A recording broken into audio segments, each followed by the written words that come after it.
À 2 jours du réveillon, certains ont déjà le droit de déballer leur premier cadeau. Ce matin, le Père Noël est venu en personne pour récompenser les 60 enfants de la crèche de la Sainte Famille. Je leur ai ramené des cadeaux.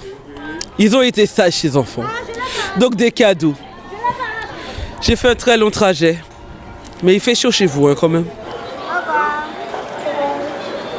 Certains osent le bisou, d'autres sont un peu plus impressionnés. Mais tous semblent ravis de cette visite, surtout les parents. C'est une très belle initiative puisqu'en fait c'est impliquer les enfants dès le plus jeune âge à l'esprit de Noël. Donc je trouve que c'est très bien. Qu'est-ce que c'est comme jouet, Camille? Un dinosaure. C'est normal, hein? Ce sont des enfants, ils les ont mérités. Dans tous les pays, il y a le Père Noël.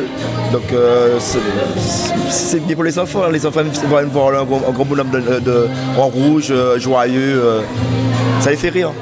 Bonhomme de neige en timbale, atelier du Père Noël en papier, une décoration à base de produits recyclables sur laquelle la crèche travaille depuis plusieurs mois. Le thème choisi pour la journée, Noël blanc.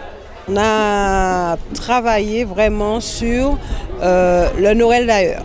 Le Noël d'ailleurs, parce que le Noël d'ici, on le connaît avec nos familles, mais on a aussi le Noël d'ailleurs parce que chacun ou chacune d'entre nous, nous avons des enfants ou des connaissances, des cousins, cousines, des neveux et nièces qui habitent en tout cas dans le froid, où ils sont sur la neige. Et on travaille beaucoup avec les portraits et les photos de famille, ce qui fait que les enfants, on peut faire le lien.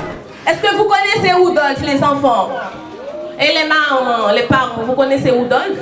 Un Noël en contes et en chansons, chapeauté par Imelda Marie-Louise, marraine de l'événement. Avant de partir, il faudra bien te couvrir.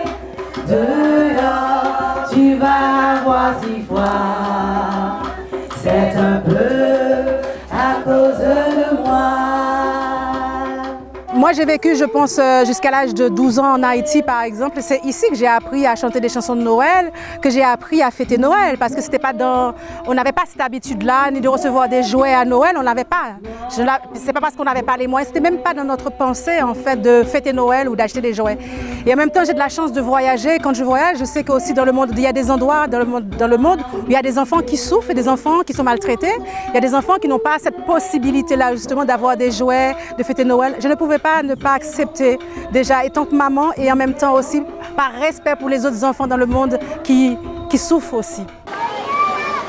Dernier signe de la main pour saluer le Père Noël, il lui reste encore du travail pour préparer sa tournée du 24 décembre.